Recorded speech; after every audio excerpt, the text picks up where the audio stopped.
Well then, Mr. Summers, I must congratulate you. What for, Mr. Talbot? On imitating to perfection the manners and speech of a somewhat higher station in life. A politician at our table. Then we may all sleep soundly. Mr. Pretterman, is it not? May I present Marion Chumley? Miss Chumley is no longer a schoolgirl, sir. She's pretty, I grant you. Amiable, with a trace of wit. Trace? Malleable. Mr. Benet! Mr. Benet has proposed a plan which we think will work. You have benefited from the exchange of officers. Mr. Benet is a real seaman, sir. Lieutenant Benet would still be on the Alcyon now had he not been so sweet on the captain's lady. Lady Somerset. And perhaps Mr. Pretterman should escort him. He took a fall yesterday, a severe one, and has been unable to leave his bound.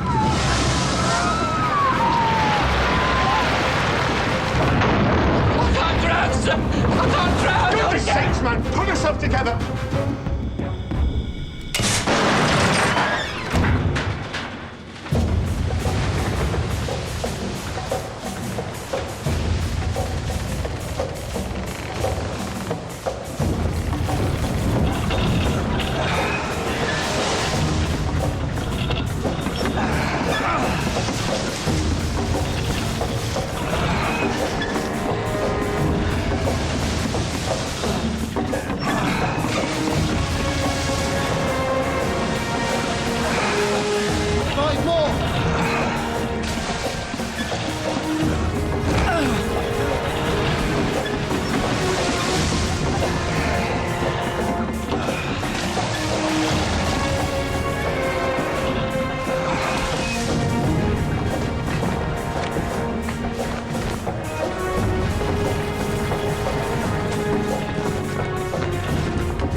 We have escaped the doldrums once more.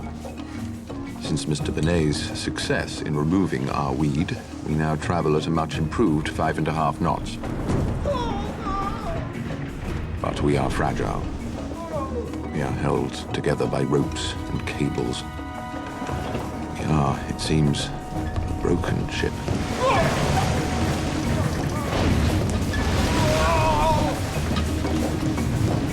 They will not be satisfied, sir, until they have drowned every last one of us. I do not think it is time for such exaggerations, sir.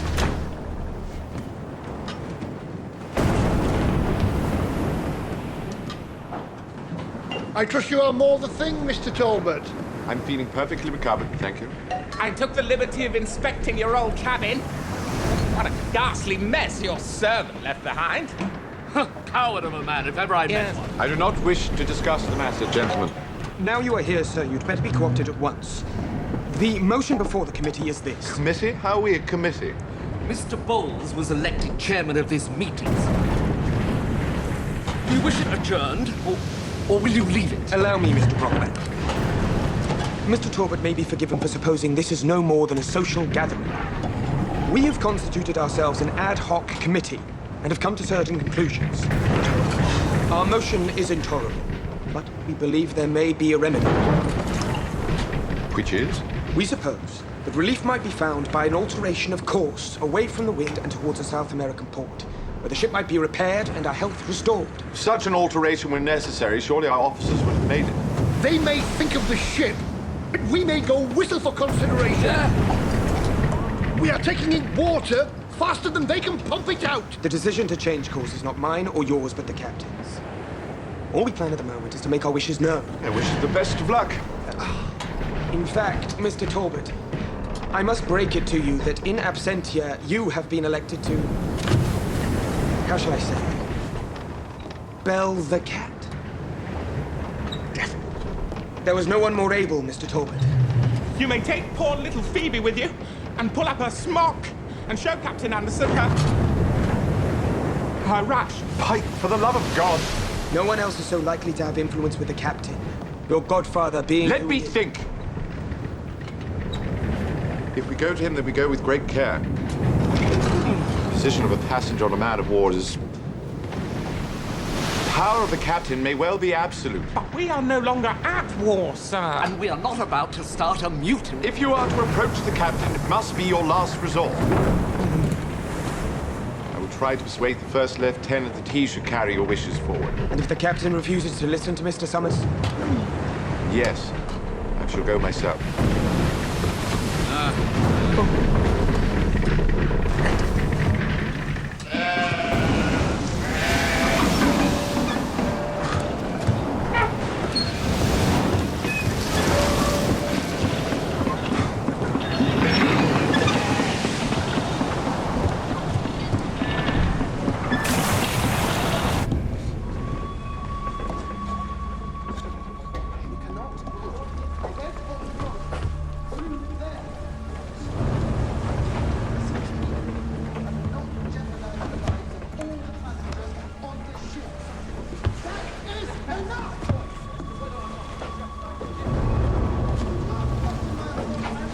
What might you want down here, sir? I was hoping to find Lieutenant Summers.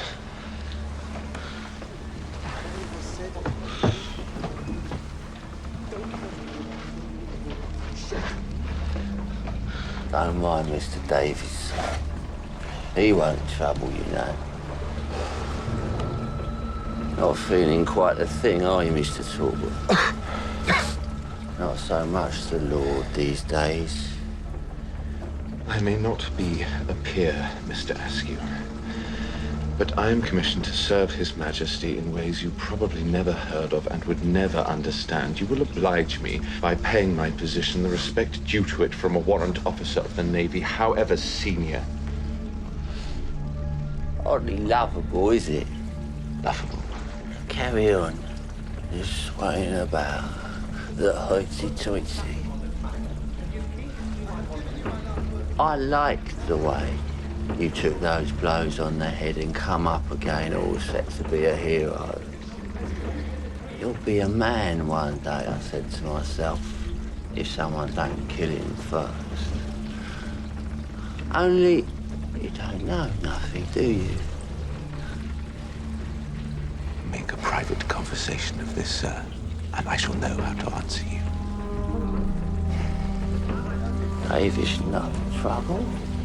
He's not gonna bother us. Martin, give us a song. Down to the river in the time of the day. Down to the river in the time. He's the real bottom of the barrel, isn't he? Down to the river in the time of the He might have day. made a lieutenant if he'd been lucky. Or had to shove up the bum from an admiral. It's living and dying in ships, you see. Something we all have to get accustomed to. Down to the river in the time of the day. Down to the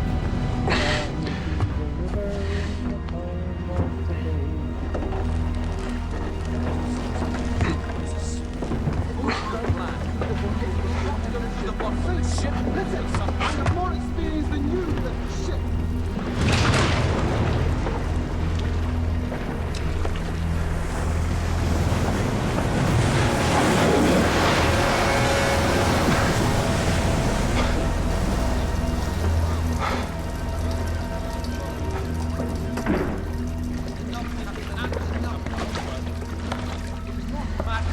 You take time to look at what we are planning on doing.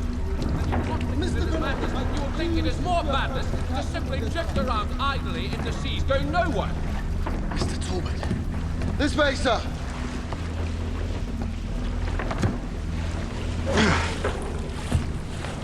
I must say, gentlemen, I find your choice of meeting place somewhat clandestine. What are you doing here, Mr. Talbot? The passengers have formed a committee, and we wish to make our opinion known that for the sake of the women and children, the ship's course should be redirected to South America. Impossible. Mr. Benet! I am still first lieutenant of this ship. It is not a question of whether we will or will not stand towards South America. We cannot proceed in that direction, nor can we touch anywhere near the Cape of Good Hope. We have got ourselves too far south. Ships go further south than this.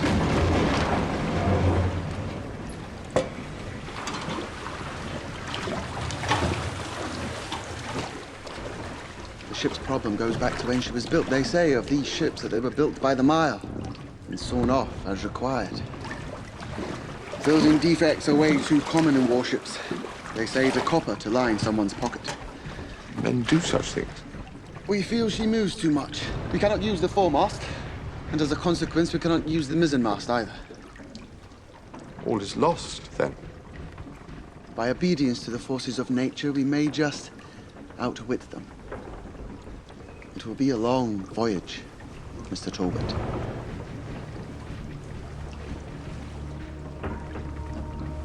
And we may sink. I can trust you? Then yes, we may sink. Now, are you willing to, I will not say to lie, but to play down the seriousness of our situation as far as the passengers are concerned? Devil take it, man. What am I to say to them? If I say to them we will not reach the coast of South America or Africa, they will rightly fear the worst. It is a difficulty. What the First Lieutenant means, Mr. Talbot, is that you should darken counsel a little, and rely only on assuring them that all will be well, and that we do the best in the circumstances. Come, Mr. Talbot. We may not sink today, and we may not sink tomorrow. God willing, we may never sink at all.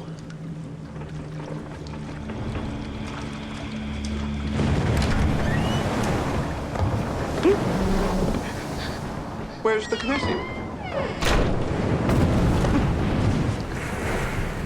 The movement is too much for them. I am small and light.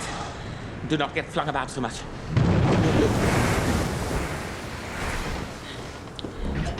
You have spoken with Mr. Summers? The ship is in no danger. The wind, as you know, Mr. Pike, has a habit of changing. I'm sure before long we will find ourselves riding as easy as in a post-chase. Do you mind if I call you Ed? Or Eddie? You may address me as Edmund in this situation in which we find ourselves. You know, Edmund, I prefer sitting here talking with you and being with my own family. This is quite dreadful, I know, but after a while, I simply cannot stand it. No matter how anxious I am, how much I love them. Anxious? What on earth for? Well,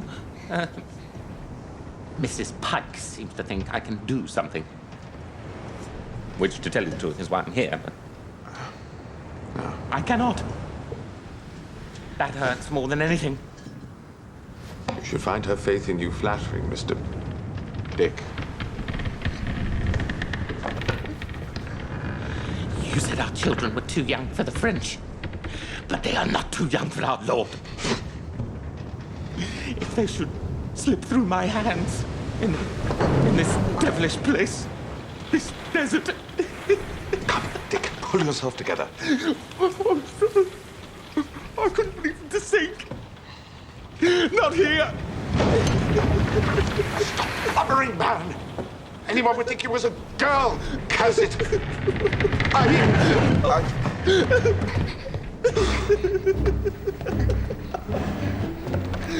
No.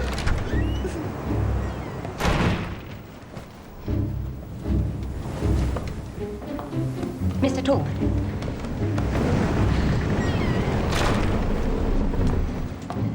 Mr. Pretterman has requested to speak with you. Me, Mark? He says it is a private matter. Is the time convenient? Of course, Mark. Whenever you wish.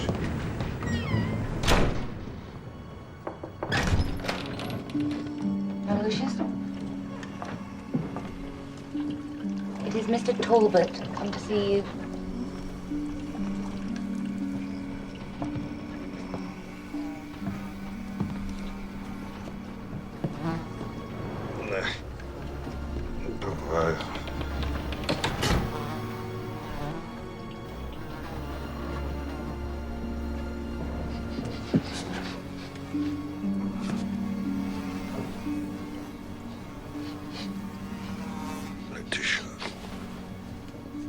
It is I, Edmund Talbot, sir. Right. Miss Granham has stepped outside. She seemed to think you wished to talk to me, though what I have done to deserve such an unexpected honor. Sit down, boy, sit down. You're aware that Miss Granham and I are... I am aware, as is everybody, that the lady has consented to make you the happiest of men. That thing was nonsense. She's agreed to marry me. That is what I said. Now, I mean, before we reach the promised land, if by some small miracle we ever do. We have no clergyman. Captain Anderson will perform the ceremony. No! Can I fetch you a drink? I'm dying, Mr. Talbot. Come now, Mr. Pretterman, a mere fracture is... Will you abstain from this foolish habit of contradiction? If I say I am dying, I mean I am dying and I am going to die. Mr. Talbot, I wish you to be a witness at the ceremony. I? You and old Meadow. But we have no official standing in this ship. But I would be happy to give the bride away. Mr. East will give her away. Mr. East, the printer. Will you listen? Or do you wish to prolong this interview indefinitely? The officers of this ship will be distributed around the world, but you and old Meadow will remain at Sydney Cove. Modest as it may be, Miss Granham will inherit my fortune, but without unimpeachable witnesses. And at a distance of 18,000 miles from our courts, corrupt as they are. That is outrageous, sir. British justice... If I say they're corrupt, then they're corrupt. No respect of money, you may rely on them, but in all else, they are corrupt by privilege, land tenure, and by a viciously inadequate system of representation. I do not care to ask for favors, but I find that I must. Do you believe in justice, sir? I am an Englishman. I believe in fair play. No! May I not move you to a more comfortable position, sir? This mass of bedclothes around your waist It is is hardly... not a mass of clothes. It is gross swelling of the upper abdomen and the upper part of the lower limbs.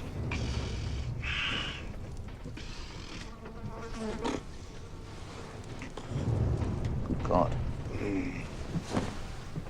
Good God! I consent to begin with an imprecation. You cannot move me, sir. To move me is a torture.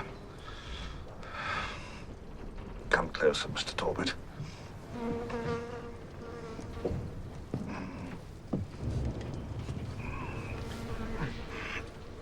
I have searched my conscience, and I believe what I am about to do is right. I have a paper for you. Oh? It is a paper signed by me. People will contest my will. There might well be a case that the marriage was not and could not be consummated.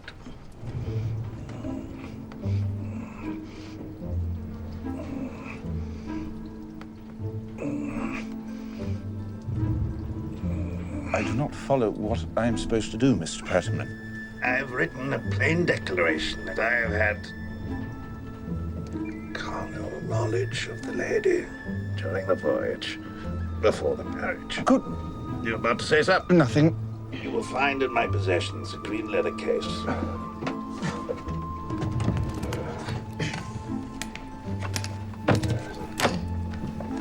Take charge of the letter, if you please. I agree to guard this letter and produce it under the circumstances which you envisage. Good. Oh, Talbot. Sir? Miss Miss Granham is unaware of the existence of this paper, and I wish her to remain so as long as possible.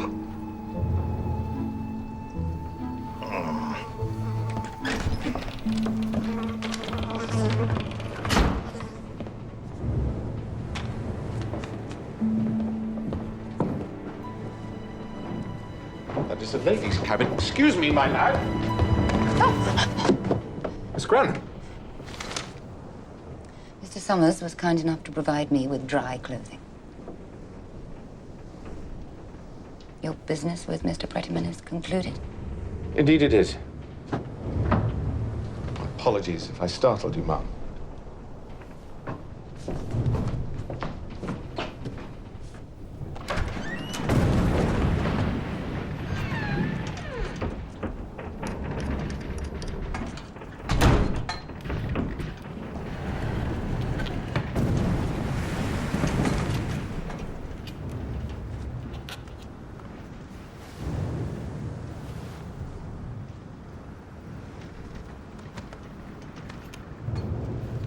Must be glad for time of leisure, what with your many activities, Mr. Benet. Work enables me to forget my sorrow, Mr. Talbot. I do not envy you, given 24 idle hours a day in which to feel the pangs of separation from Miss Chumley. We are companions in sorrow, sir. I have no solace but my art. Art, Mr. Benet? My muse. My poetry. The parting from Lady Somerset struck verses from me as quickly as the sparks from the flint.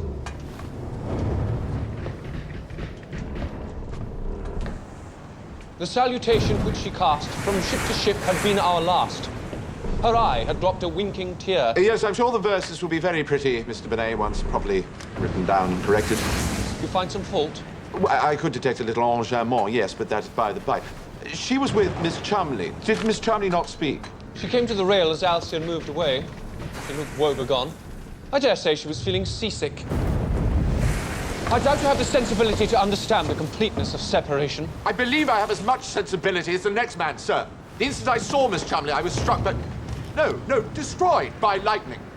It was, if you are familiar with the phrase, coup de foudre. Say that again. Coup de foudre. Yes, the phrase is familiar. Before we parted, she did declare that she held me in higher regard than any gentleman on either ship. Later still, I received a billet doux. A billet doux? For God's sake. Was that not encouragement? Well, how can I tell unless I know what is in it? The words are chiseled in my heart, sir. A young person will always remember the time when two ships were side by side in the middle of the sea in hopes that one day they may put down their anchors in the same harbor. I find no encouragement for you there, sir. I do not believe it. A determination that the affair should end as painlessly as possible. No! Be a man, Mr. Talbot.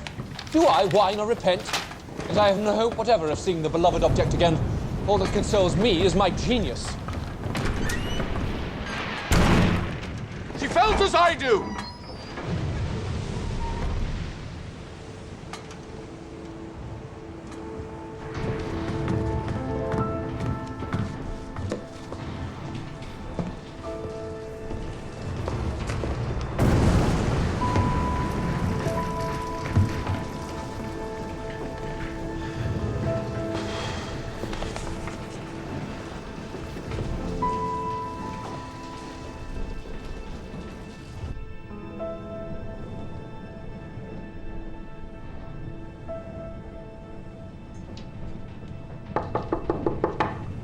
Go away.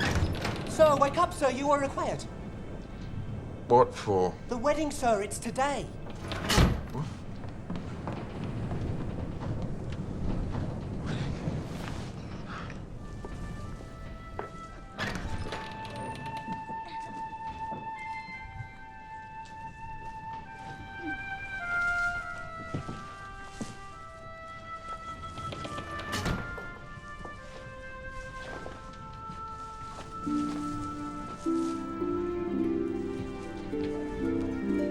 Oh, be careful. It's all right now.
We are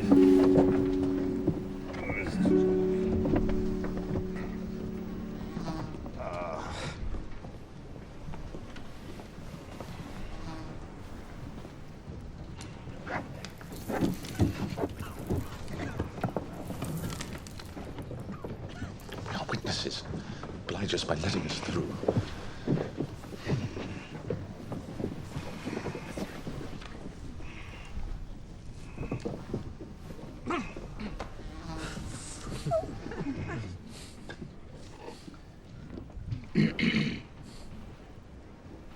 Man that is born of woman hath but a short time to live and is full of misery. God, man.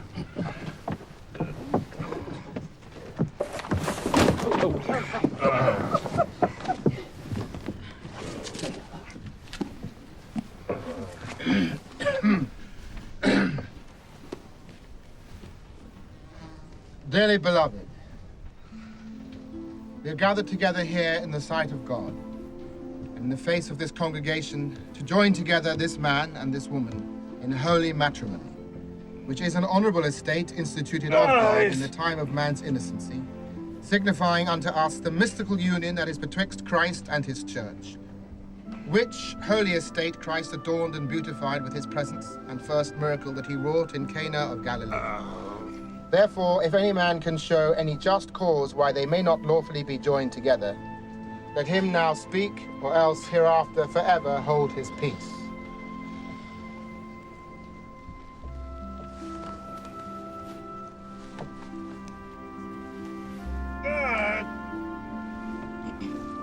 I have the ring.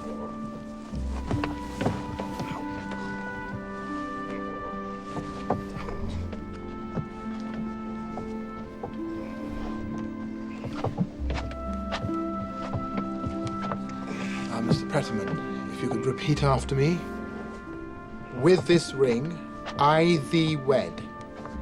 With this ring I thee wed. What God has joined together, let no man put asunder.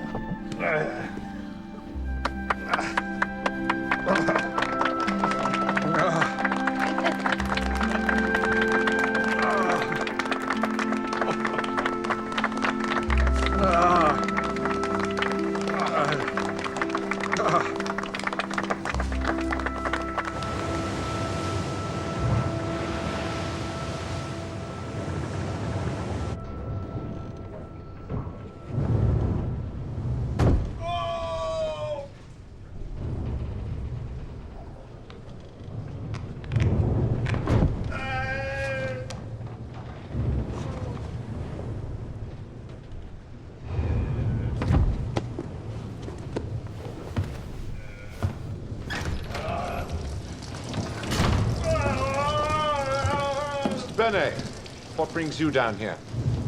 I came to assist Mr. Pretterman. There's no need. I'm on my way to help the fellow right now. You may return to your duties. All the same, I think I shall call him a gentleman. I believe he may benefit from having his position changed. That was my idea. Really, sir? We are all capable of ideas, and not all of them will endanger the safety of this ship, you fool. I am not a fool. I'm saying that you are. What is worse, you are a French fool. The English. When one first meets them, one dislikes them. But when one gets to know them, the dislike turns to genuine loathing. Gentlemen, please! Mr. Pretterman, I am here to help you. As am I, sir.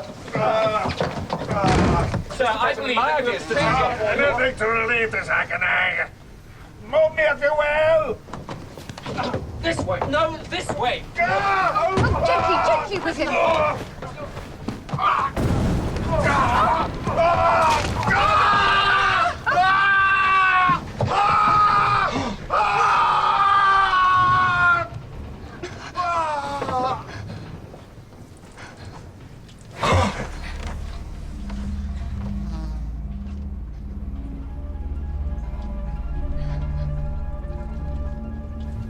You killed him.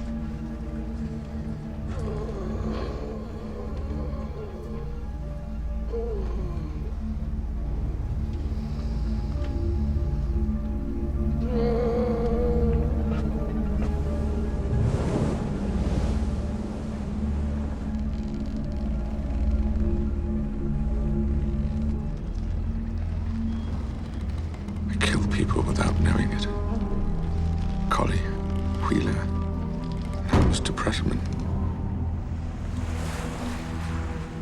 During the voyage, I had received a few shocks and found out a few things about myself I did not much like.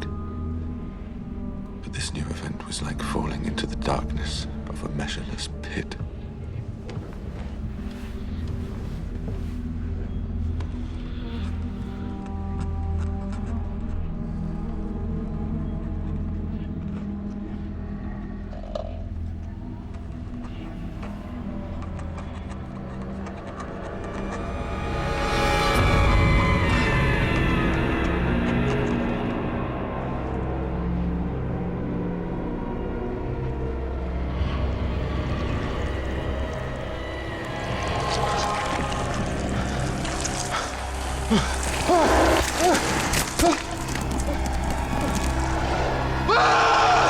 Is something wrong, Mr. Talbot, sir?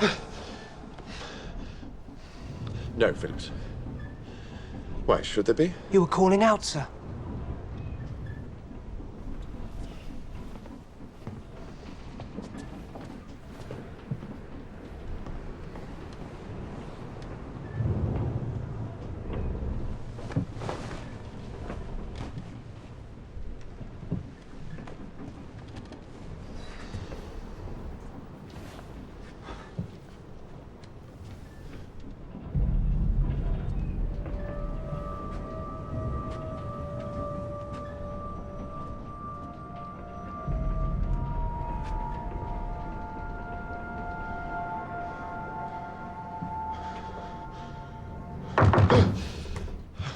Have you a spare moment? I have volunteered to stand in middle watch, which by now you must know is... Midnight until 4. An officer of the watch has a doggy. Would you care to stand that watch with me as a midshipman? You serious? I know that you're a passenger, sir, but it occurred to me that... Should you leave me in charge of the ship? During the day, I recommend you get at least 4 hours sleep to make up for what you will lose during the night. In fact, I believe I shall make that an order. Aye, aye, sir.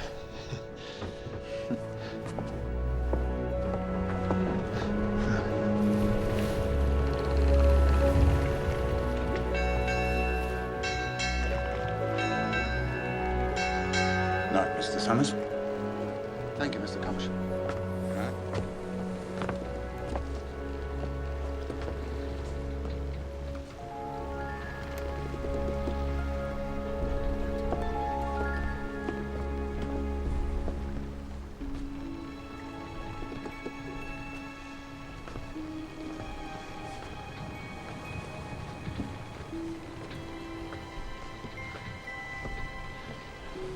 Mr. Speaker, to those of us who have actually stood the middle in one of His Majesty's ships of the line... It is good to have you here, Mr. Talbot. Please, Mr. Summers, as your doggy, as I believed you called it, I'm Edmund.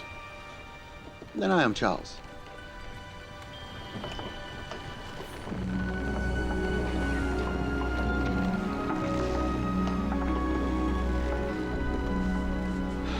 Might read by this light, don't you think?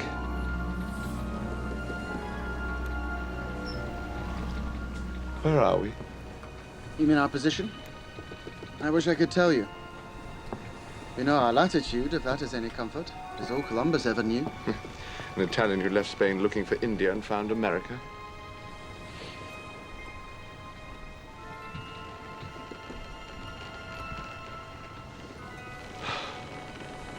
Charles, when am I to learn celestial navigation?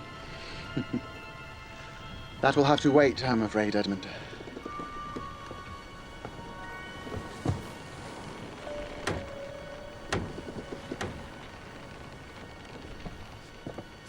What is Mr. Gibbs doing? The foremast has broken its shoe.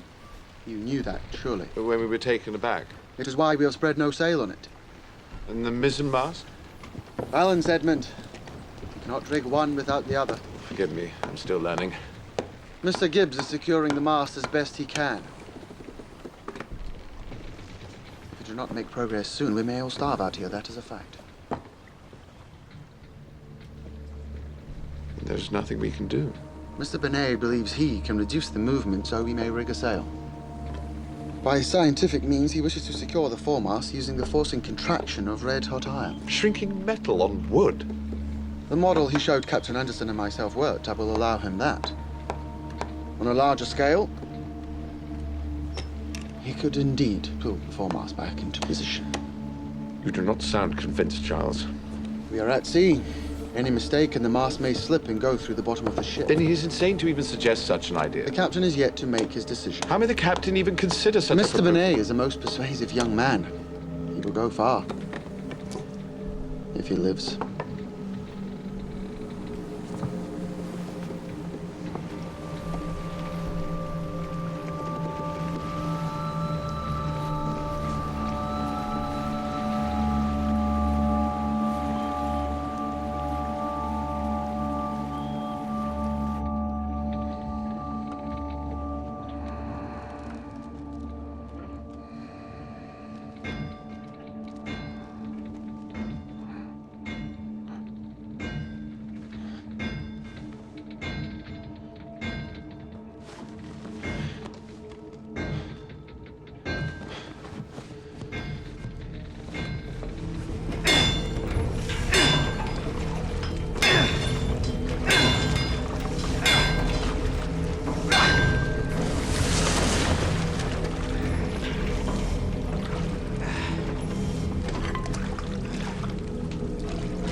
Mr. Talbot!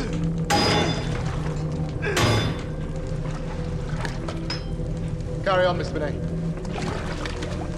More water! Handy now!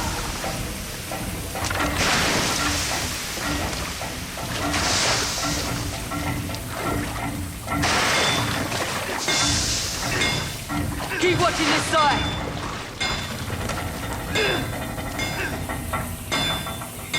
More water! She's on fire! Mind your station, Mr. Gibbs! Still, I say! Still!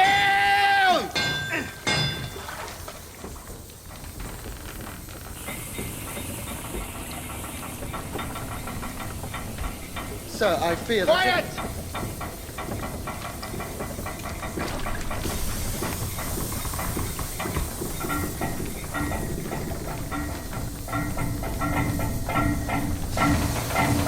She's moving, sir.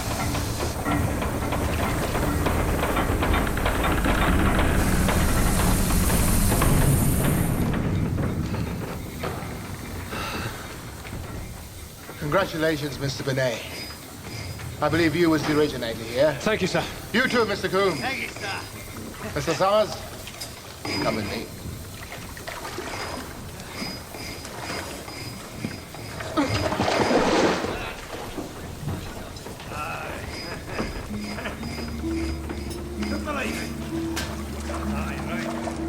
Hold it.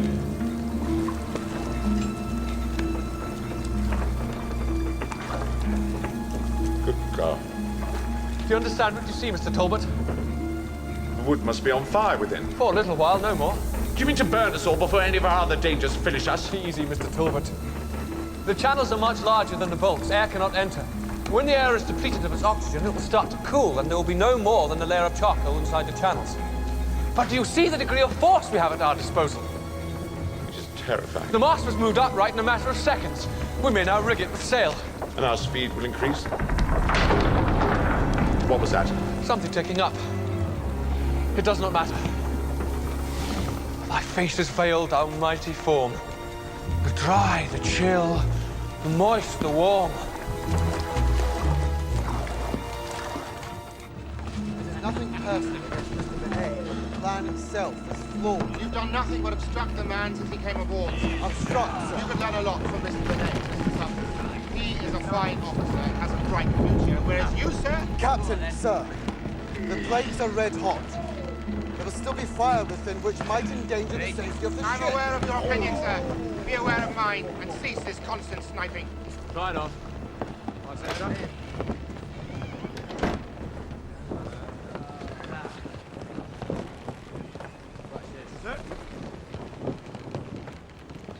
Charles? What has happened? You hurt? He was lucky, wasn't he? Benet? Flat calm for the work. Now the wind again. An extra 2 knots, Anderson said. And for that, he has stuck red-hot irons into wood and left them there. Benet is a kind of meteor. Passing flash. Meteors always fall. Oh.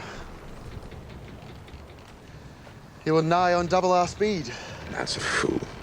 He's below decks as we speak, composing an ode to nature. Is he so? We'll tell him nature never gives something for nothing. Every knot he adds will double the intake of water. I am not to obstruct him. He, a brilliant young officer, and I, dull, superannuated. Who said that? Anderson? I swear to you, he should be brought down. I will raise the entire government of the colony against him. Hold your tongue, Edmund. It is mutiny. It is justice. I do not desire justice. You are worth 100 Benets, 200 Andersons. If only this wind would have come a couple of hours ago. I found myself fishing.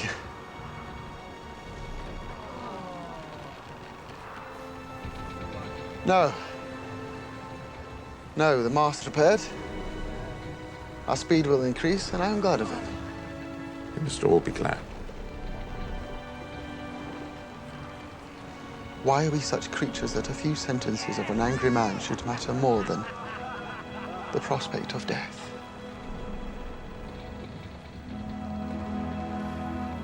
First ship to return from Sydney Cove will carry not only my journals, in which you are mentioned with much admiration, but also contained a letter to my godfather declaring that you deserve to be made post on the spot.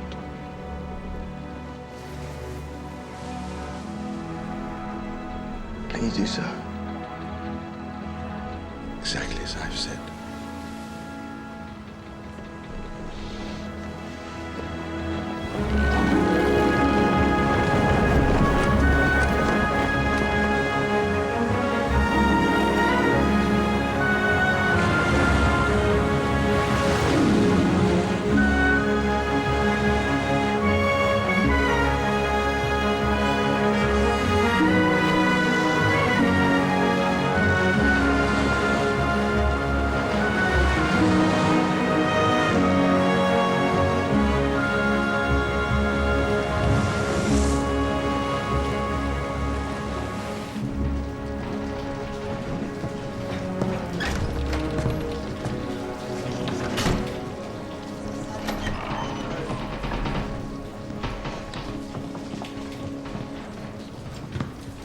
I am desperately sorry, Mom.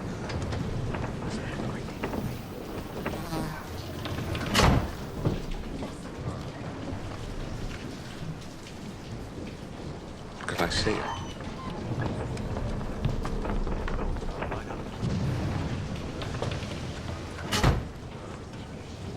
For God's sakes, Mom, is he... He's breathing. Thank God. Thank God. But the emigrants? Mr. East has taken the news through the ship. What news, Mom? Mr. Prettyman is dying.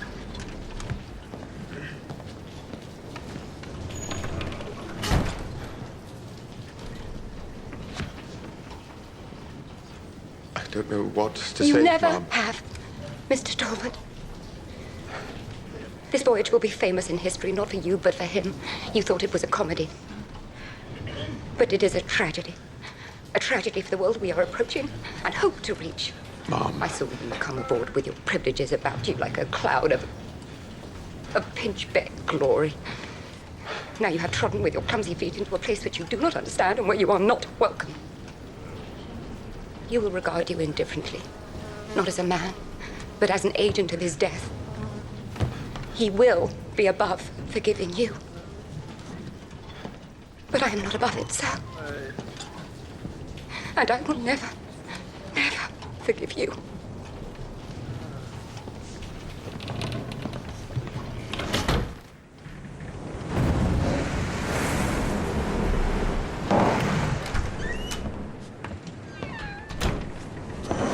Famine! family, Mr. Eddie. I hate families. I think, Mr. Pike, you are not feeling yourself. You should not say things you shall come later to regret. Bates, a beer. I hate her. Sodder. Please, Mr. Pike. Sodder. Pardon my French. Please, Fred. I don't hate them. I don't hate them. They hate me. Because she said... Pike. She said... Pike, will you shut up? Shut up, you despicable little orange toad! You arse on the bile of man! You scum at the very barrel of the birth of creation! You arse-hunting wagfest! Mr. Pike, you are a disgusting little man! That's exactly what she said. Ah, yes, well, you see, yes, that's what I said, Mr. Moore. Going right on. There you are, sir. Look, is this fellow dead? Dead drunk. 2 more beers, Bates. Yes, sir. Good God. Your hands. I suppose you expect the ship to be run for your convenience, Mr. Talbot. Oh, is that intended as an insult? Pumping did that. And no matter how hard we worked, the water kept on rising on us. Soon they will need us, too. Well, why not?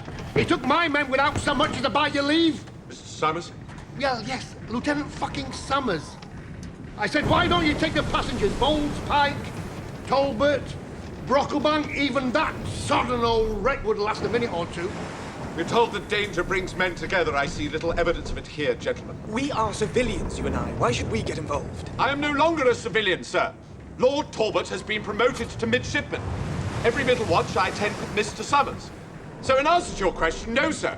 I do not expect this ship to be run for my convenience. God have mercy on us. Soldiers turned into sailors and now passengers in charge of the ship. Frankly, I ask myself whether I should give up hope, crawl away and huddle into my bunk. Perhaps we should ask Mr. Brocklebank to join us. We gentlemen can drink a final toast to Mr. Prettyman. The silly old fool spends half the day in the wind and the rain with the seawater washing around his knees, waiting for his morning fart to develop. So that's what he does out there. Well, the girls will not allow him back into his cabin until he has fired off a blank charge like a saluting gun.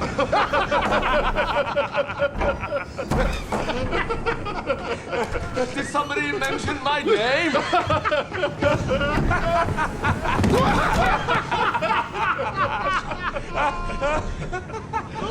You are so cruel, sir. I cannot stand it out there any longer. Is it still not yet safe to go back to your cabin? The fact is, I need the company of men. Bates, more beer! Good heavens. Surely anyone privileged enough to have the companionship of Mrs. Brocklebank. Not to mention the lovely daughter. Oh, Celia endeavors to cheer me. But the truth is, she already regards me with a widow's eye. Surely not. I see Mrs. Brocklebank around the ship, and she is never less than merry. She may look merrily on you, Mr. Talbot, but not on me. I do not like widows, sir, and have taken care to avoid them in the only truly logical way. But in the privacy of our cabin, Celia has just that air of sad triumph, that almost holy smile with which a widow contemplates a job well done, an account paid in full, an account I must confide that she is not entitled to. Do you mean to tell me that Mrs. Celia and you are not... I hate families. Ah, my good man. Have you put the brandy in it? Just a lick, sir.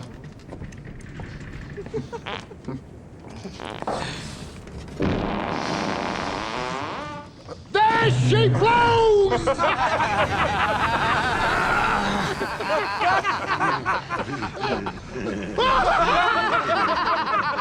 Bates, more beer! More beer!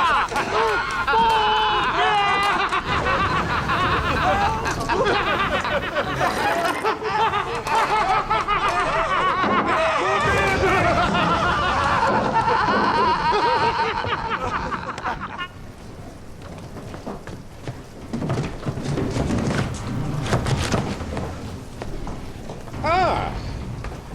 Mr. Mr. Benet, you frog. I wish to have some plain answers. You are drunk, sir. That is by the by.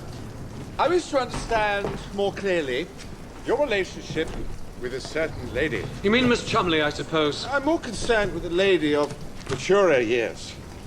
So you have found me out? She is...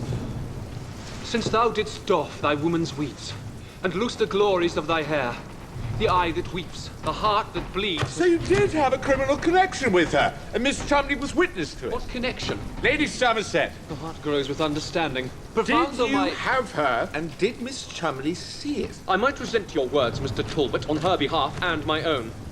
Your mind evidently cannot rise above the farmyard level. Not talk to me of farmyards. You are passionately moved, sir, and hardly responsible for what you say. I knelt before the lady. She offered me her right hand.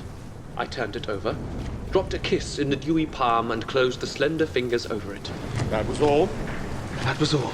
Then why did she take off her clothes? Since thou didst doff thy woman's weeds. The crudeness of your mind has deceived you.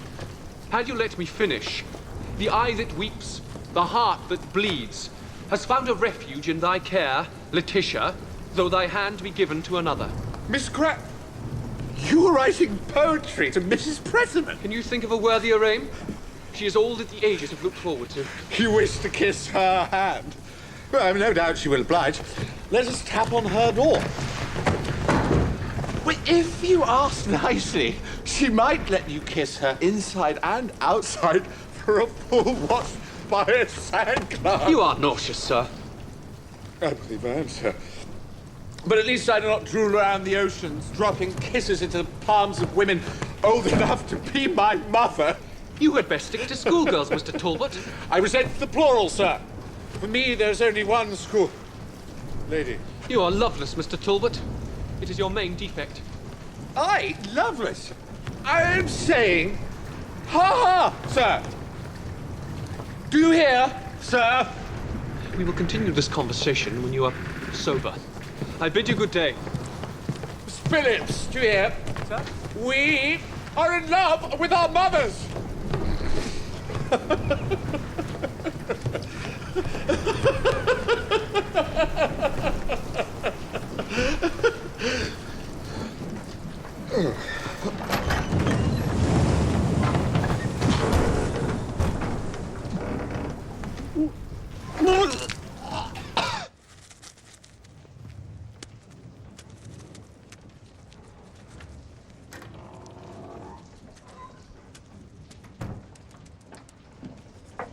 Come.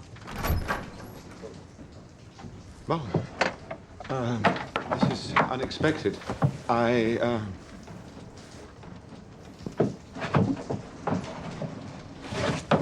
bring news of Mr. Prettyman. Is he... Improved. Since your well-meant but clumsy action stretched his torn leg, the swelling has subsided. Then he's not going to die. He's not out of danger, but the pain is becoming bearable. Perhaps he will not walk again. One request, Mom. May I visit the patient? I should be less than human if I did not wish to congratulate him on his recovery, commiserate him on his disability, and offer my profound apologies for the agony I caused him.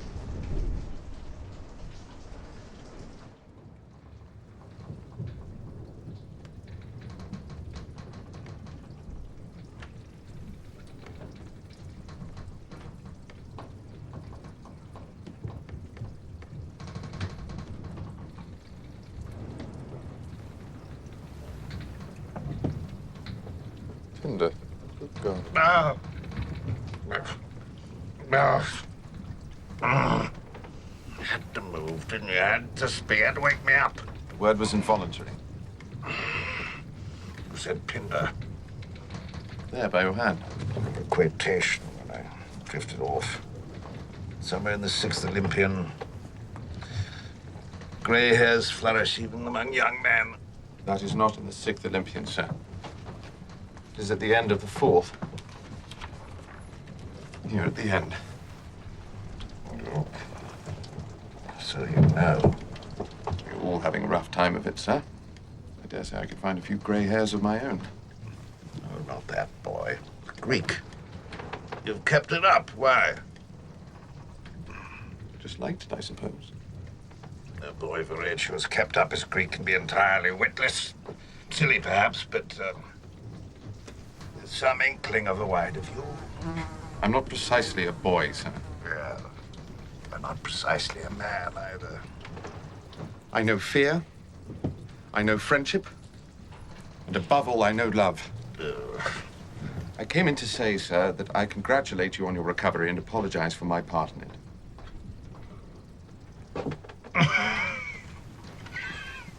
I see what you mean. It is rather amusing. Or I would have thought so had I not said it myself. Having your thigh bone rammed up into your body is no joke, I can tell you. Swelling appears to be reduced. Yeah. You think I shall ride again? Can't say so. Sit a while. Hmm?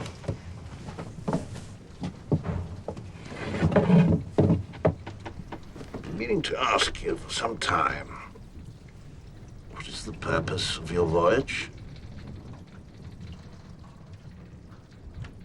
A few months ago, I would have said it was to fit me for a position of responsibility in the government of my country. Now my ambitions are somewhat different. Well, you started the voyage with the objectivity of ignorance, and you are finishing it with the subjectivity of knowledge, pain, and the hope of indulgence. And you, sir, are traveling with the avowed intention of creating trouble, of troubling this Antipodean society, which was created wholly for its own betterment. A noble gesture which offers freedom and rehabilitation even to the criminal element of our own society at home. Do you know our own society? I have lived in it. School, university, country house. Have you ever visited a city slum? Oh, God, no. Then you could know nothing, sir. You're clearly seized of universal truths, Mr. Pretterman. Some of us do not find them so easy to come by. Now, there is the matter of a certain document which I entrusted you. Shall I bring it to you? Don't bring it to the cabin. Pop it in the ocean. Mrs. Pretterman must never know of its contents. That is your wish, sir. You must know, Talbot. The lady is like the land we are approaching. Sir? Unpolluted. I rejoice to hear it, sir. Why should you rejoice if it were not for the misfortune of this dislocated hip? She would not now be unpolluted. What I mean to say I understand, is that sir. You need not explain any more. I shall carry out your wishes.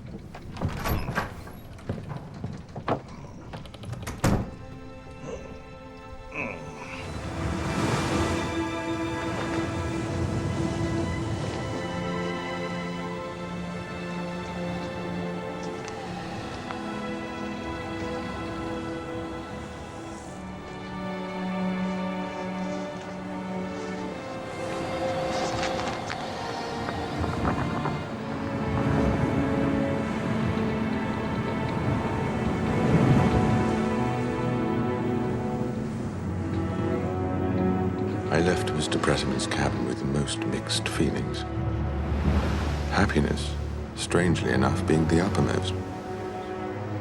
It was a feeling which I was from that day forward to associate with him and her. we do not pray to God. Give us all we need, and we are eternally grateful. We have no need of priests. We are all priests.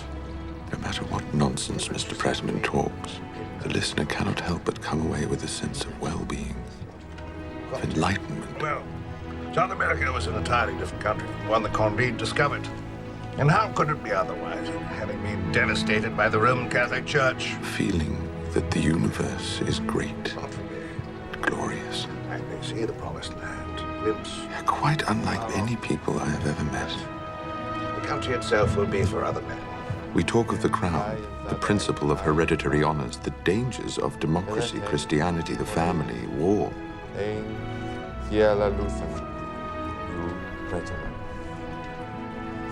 You read well, Lieutenant. Thank you, sir. So does Mrs. Pretterman. And of course, she does not read Greek. It's too much for a woman's brain. Indeed, there were times when it seemed to me that I threw off my upbringing, as a man might let armor drop around him and stand naked, defenseless, but free. Imagine our caravan moving by cool night across the deserts of this new land towards El Dorado. It would be the adventure of adventures. You could come too, you know. There's nothing to stop you.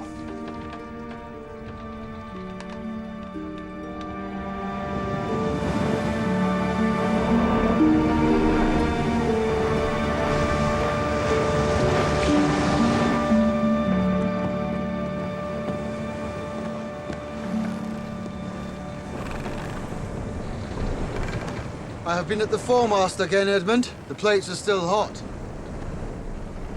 There is fire down below. I'm convinced of it. For heaven's sake, man, cheer up, Charles. We're making 7 knots to the east. We have sails on all 3 masts, and your frapping kept us together. All is well. You're late for the watch. I was reading for Mr. Prettyman. I say this as a friend, Edmund. Be careful. Careful of what? I believe your association with Mr. Prettyman to be dangerous. Dangerous to you and your future position. Mr. Prettyman has asked me to join him and Mrs. Prettyman in establishing his new world. Mr. Speaker!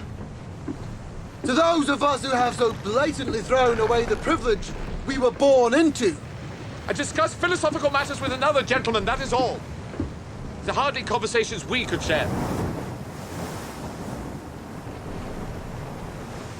I see.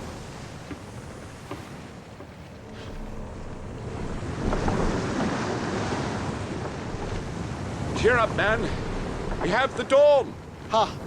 That from the man who wished to become the perfect master of the sea affair. What do you mean? Dawn at this hour. Well, look, it is there. No, it is gone. It's covered by the clouds. What did you see? I told you, it was the dawn light. Show me where. There it is. No ghost.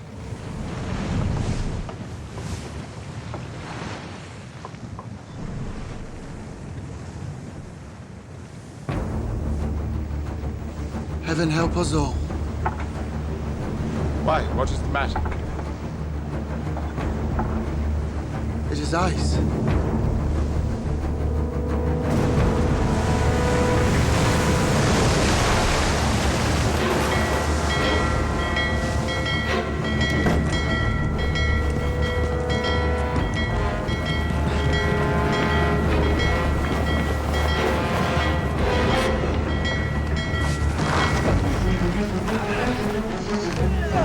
How far was it, Mr. Summers? Impossible to say, sir. Mr. Talbot saw it first. Mr. Talbot? What was the extent of the ice, sir? I could see no end to it. Was there no call from the forward lookout? No, sir. Have the man put in irons. Aye, aye, sir. Bring her round on a broad reach to the larboard. Set every sail there is room for. But the foremast, sir. It is not secure Mr. enough. Summers. Sir, I wish to represent that the mast will take no more strain. That goes. Are you able to propose a better course of action? You're not still trying to discredit Mr. Benet's achievement, are you? No, sir. Then follow my orders. Set every sail and instruct the passengers down to the orlop deck. Set all sail! Bring her on a broad reach to larboard! Make ready and fire sail!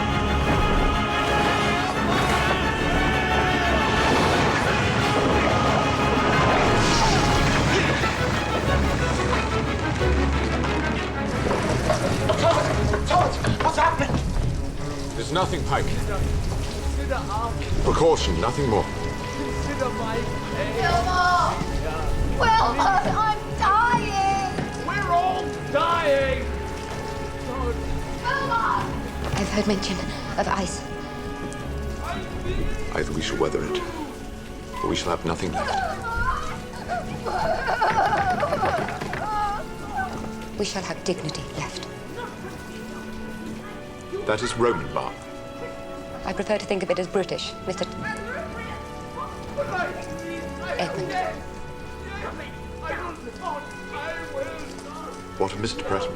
He's still asleep, I think. He must be told.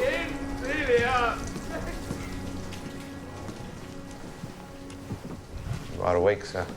Let us not waste time. Edmund, you will, of course, help Letty. I shall, sir. It is impossible that I should survive in the state I find myself. But, when the end is upon us, you must get on deck, the two of you, wrapped in as much clothing as you can, and make your way to the boats. No. Aloysius, Edward may do so. Must do so. He's young, and we are in no way his responsibility. I shall stay with you. Now, Mrs. Pretterman, I shall become testy. You will not, sir. Edmund will go, not I. But I would like him to hear this.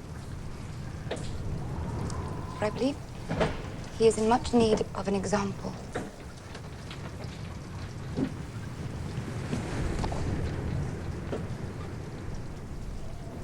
In the short span of our married life, I have never disobeyed you. And would not have done in the future, had there been one. Not because I am your wife, but because of who and what you are. But we have no future, I think. And I will stay with you here in this cabin.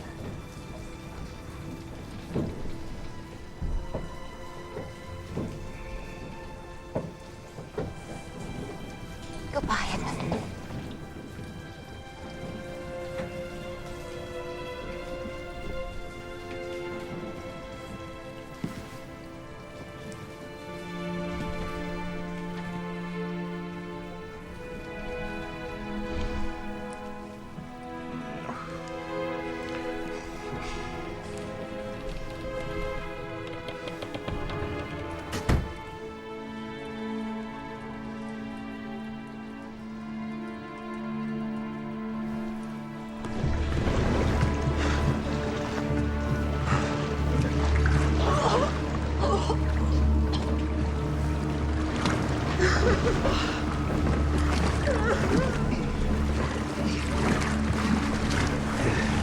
Jones. Mr. Jones, I require a firkin for my Jones. Mr. Jones, I need you to procure me a watertight vessel for my... Mr. Jones? Mr. Jones? Are you leaving us, sir?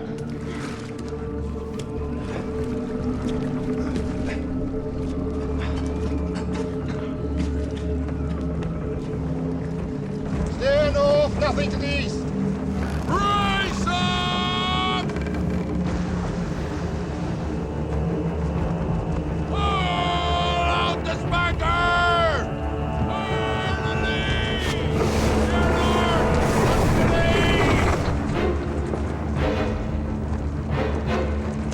Out of lead! Steer north! Nothing to the east, sir!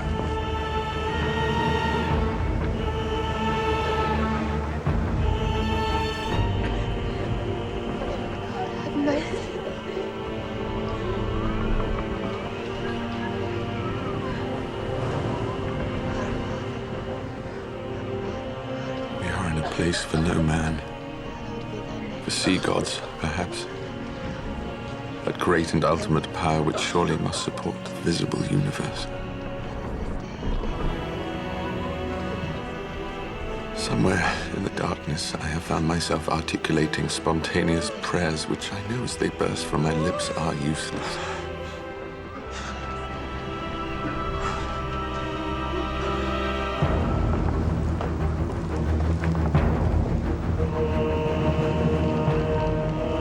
Give her a good full. Nothing off. Nothing off, sir.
Charles. See for yourself, sir.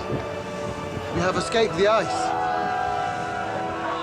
Well, what was that hideous noise?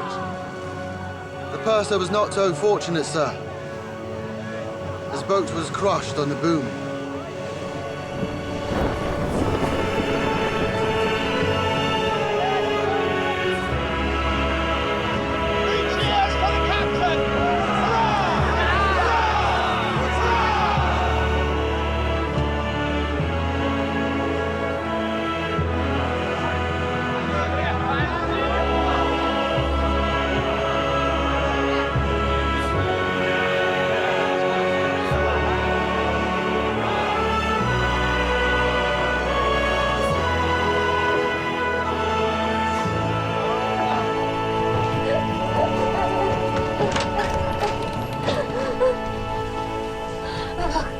We shall live a little longer. Seems so. Do not cry, Mrs. Prettyman. It is unworthy of you. Come, sir. Mrs. Prettyman has hardly been... Quiet. I need a few moments to collect myself.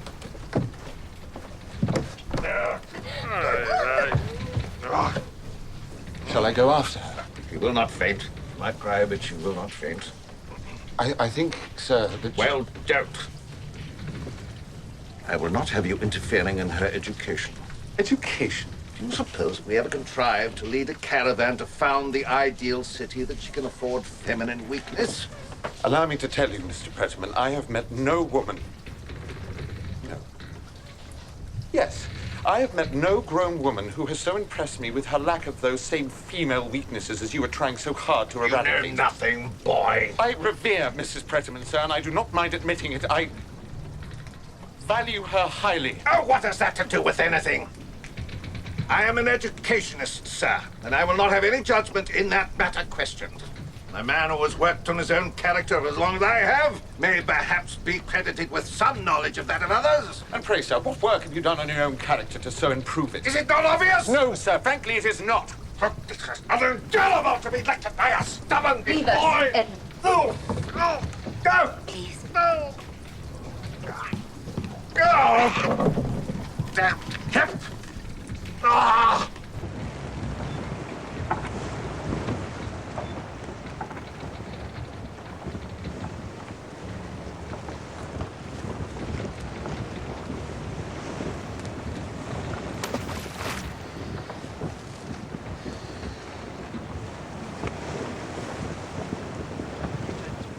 A 110 fathoms, sir.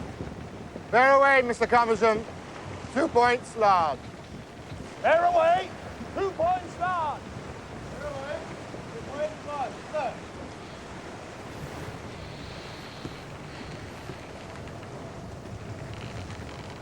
This, then, if not the end of our voyage, is the beginning of the end. Land ho! 1 point to larboard, sir!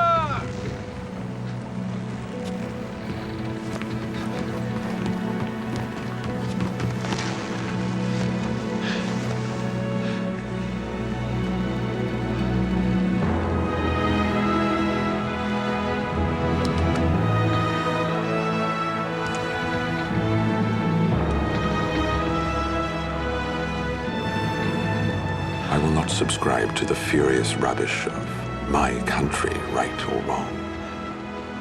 Nevertheless, when I search my heart, among all the prejudice of my nature and upbringing, among all the new ideas, the acceptance of necessary change, the people, writers, politicians, philosophers, even wild-eyed social philosophers, the deepest note of my heartstrings sounds now, as it will to my dying day, England forever.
He's been injured.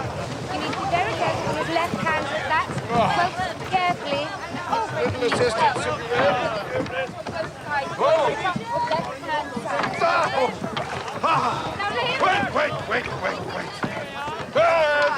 What? Wait! Damn you! Wait, damn you!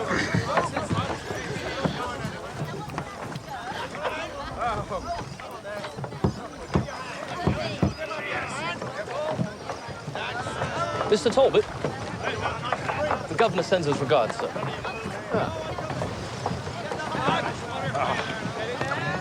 Landfall, Mrs. Bredeman. Landfall. Oh! Bredeman! I hope you'll be happy in our little family, Mr. Talbot. Certain I will, sir. I believe your godfather spoke to you about Mr. Prettyman. Asked you to keep a close eye on him. The man is now a cripple and married. I am convinced that he represents no danger to the state. The ship, sir. What will happen to her? It hardly concerns you, Mr. Talbot. But she will not go to sea again. Most likely she'll serve as our guard ship. And the officers? Captain Anderson has returned to England. I was not thinking of the captain, sir.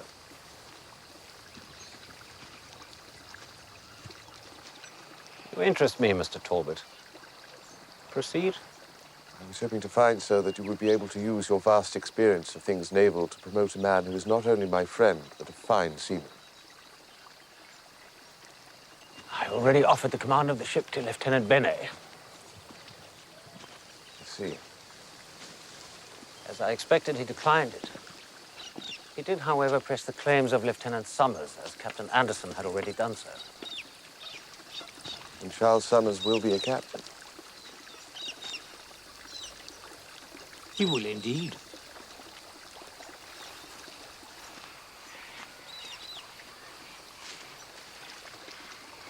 I'll leave you to get settled in, sir.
Is anybody still aboard?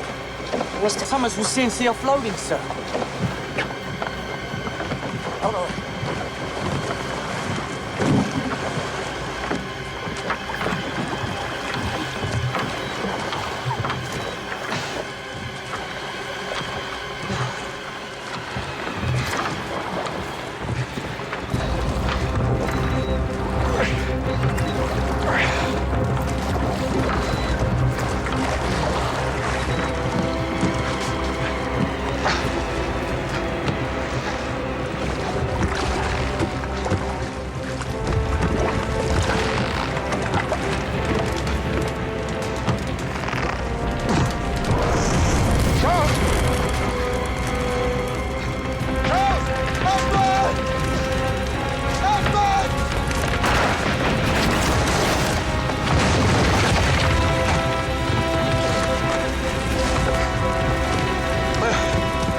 What set her alight?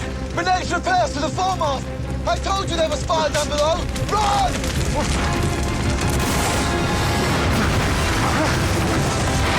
Damn you, silly mother!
Talbot?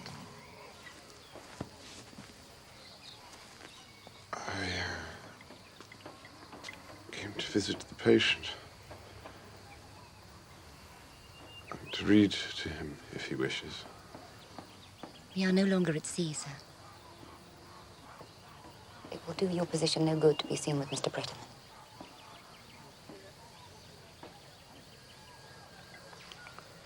My godfather is dead. I no longer know what my position is. I'm sorry for your loss.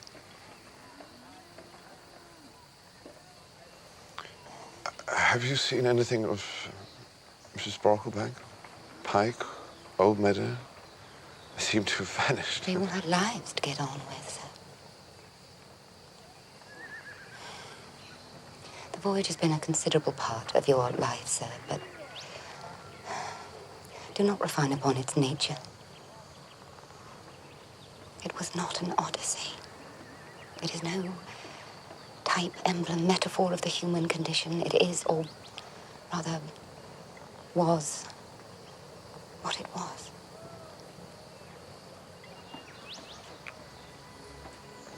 What was that, Mum?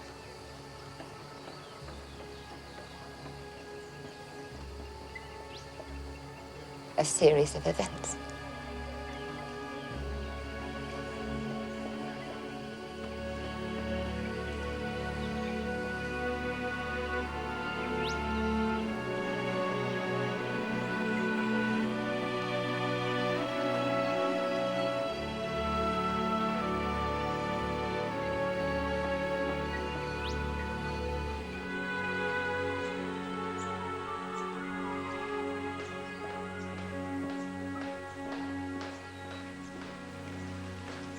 So must end this account of Edmund Talbot's journey to the ends of the earth. But something is missing, is it not?